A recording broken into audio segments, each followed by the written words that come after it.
Mă gândesc să lunge.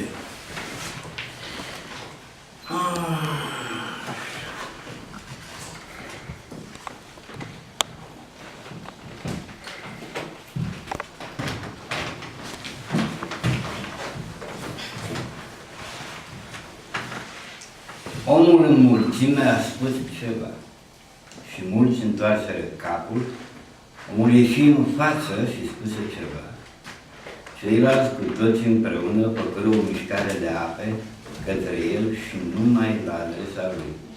Când el se retrase, cei mulți se aflau asupra spuselor lui, asupra unui lucru aflat acolo, departe, în fața noastră, puțin deasupra drumului nostru, pe care îmi gândeam că îl vom parcurge. Omul în mulțime a spus ceva, KPTS, era un tramvai înțesat, era un trotuar și o sală. El a vorbit, deodată a spus ceva, cei mai în spate, cei mai departe aflați întrebară, fiecare a aflat câte ceva, cât putură părăsi și uita întâmplarea.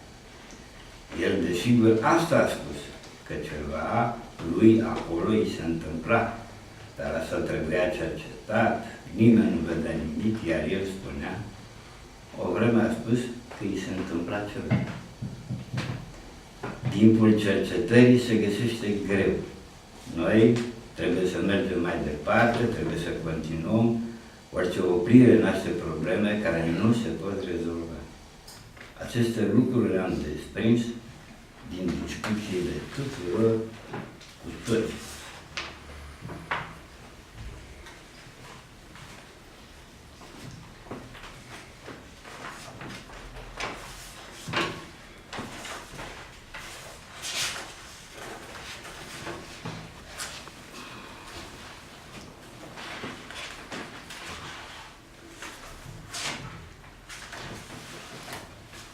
Tânăr în întinderile discursului politic și împreună atât de mulți cât să visăm fiecare într-o libertate neîndoielnică, să visăm acțiunea noastră în libertate, nu voi putea să spun ceva vreodată textului meu care în afară mă scoate.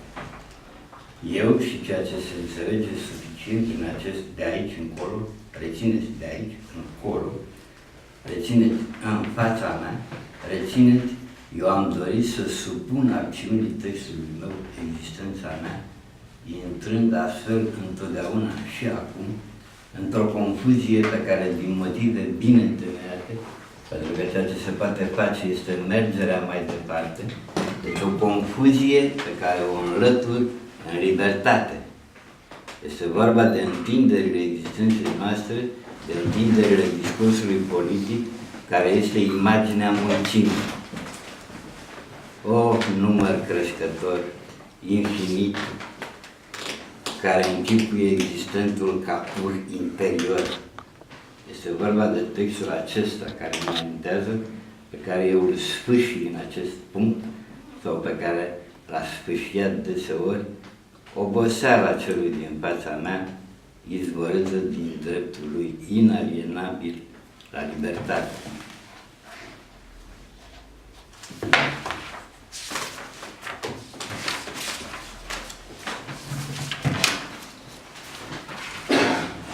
Cineva încearcă să gândească un război contemporan. Războiul trebuie să fie contemporan pentru a-l putea înțelege. El trebuie văzut. O privire puternică încât are puterea de a exista singură în fața mea, se întinde ca o imagine pe care o privesc, dar se întinde între mine și un lucru care există între noi. Suntem între noi.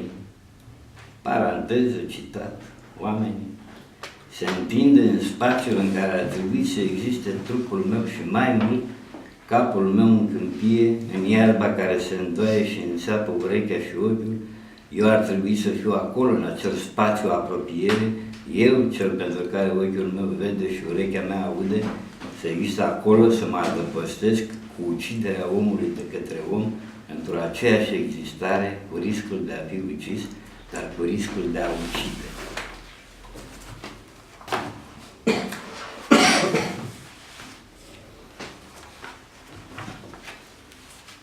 Eu, cetățean al Republicii Socialiste României, doresc să fiu pedepsit de către cetățenii acestei țări pentru părul meu care flutură în vânt ca un steag, însă departe pe câmpul de luptă.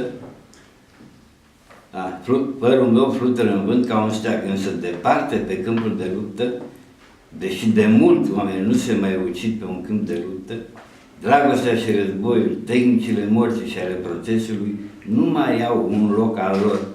Omenirea întreagă este un loc al acestor tehnici umane. Vai cum am început, însă obligați veți fi să numiți poem această textuare, căci eu decid să fiu ucis pentru libertatea urechii mele de a asculta apa, iar nu radioul, pentru libertatea ochiului meu de a citi peretele alb în cameră de circumstanțe, iar nu asta, nu ziarul, cotidianul, care o ignoranță de zi cu zi trebuie să-i opun. Doresc să fiu ucis, doresc clarificarea oricărei situații, dacă întâlnirea mea cu un om este o situație, fie să facem dragoste într-o textuare și nu în întunericul obișnuit, fie mersul meu în direcția umbrei mele, căci lumina rămâne în urmă, iar rămâne în spate în această înaintare.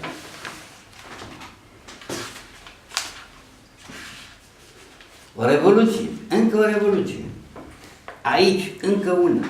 Mulțimea în stradă, o imagine de succes, în timp ce aceeași mulțime în viața ei obișnuită, cu și cuvântul obișnuită, aici avem nevoie de cadre restrânse, individualități, etc. Pe dracu. O revoluție vreau acum în zilele lui iulie 1973. Numai și numai de dragul acestei imagini. Un eveniment este exact o imagine. Un eveniment este un act ușor reprezentabil, deci plăcut. Lumea este aevenimențială. În ciuda construcțiilor de imagini, artiști, filozofi, savanți, tehnicieni, politicieni, studenți, gospodine, navetiști, sportivi, iată-i, în ciudă, asociem imagini unor fapte, realizând două serii distincte, două imagini însoțesc faptul de positivitate. Putem continua ceea ce continuăm. Aceasta este imaginea noastră ca subiect epistemic, o reprezentare într-o ordine, adică o reprezentare care indică utilizarea la care se pretează. Citez acest text din iulie 73 pentru a încheia cu unul. Vreau să protestez pe faptul că pe Facebook accesezi The Day We Die, text afișat ca fiind în limba engleză și strântește în română. Observați?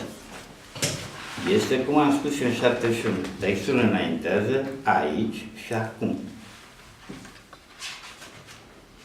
În lumea din care nu pot lipsi, exist lovit de existare.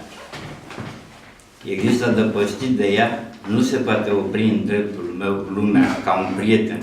Ea nu poate fi în dreptul meu. Liber de sinuciderea unui om în lume, dar aici, cum să existi, creație care ucide lăsându-te a fi ucis, pentru ea nu există destulă putere de înțelegere. Există bănuiala că întoarce spatele înțelegerii. Bănuiala în fața mea, în dreptul meu, asupra mea există. Nedeterminarea este singurul adăpost al creației. Lumea este lumea și orice lucru care refuză a exista în dreptul meu, în dreptul unei priviri. Aveai în mână ceva, aveai în mână ceea ce aveai, atât aveam putință să spun. Lucrul acela era începutul altui lucru, începutul unui lucru care poate fi numit. Ai spus, stai și așteaptă, stai mult și privește ce poți. Am privit pământul înverzit care se ridica în dreptul pieptului meu, stai mult și așteaptă fără să te înspăimânți că nu știi ce înlocuiești cu ce. Dorința ta aceasta aseamănă-o cu ceva care există, care poate fi părăsit și oricare găsit, ceva care există și care poate sta în fața ta ca un chip, ca o privire. Să fac ceva despre care să gândești și să spun atât, fac ceea ce fac. Să am oricând puterea de a exista asupra unui lucru, egală cel puțin cu puterea lui de a exista asupra mea. Să există în lume între lucrurile ei, ca și cum toate ar exista simultan, așa cum ele există, să nu aleg. Să fiu ales în acțiune de un câmp uscat, de o scară, de casa ta, de oboseala mea. Eu închipui aceasta ca o îndepărtare a mea de mine în existență. Thank you!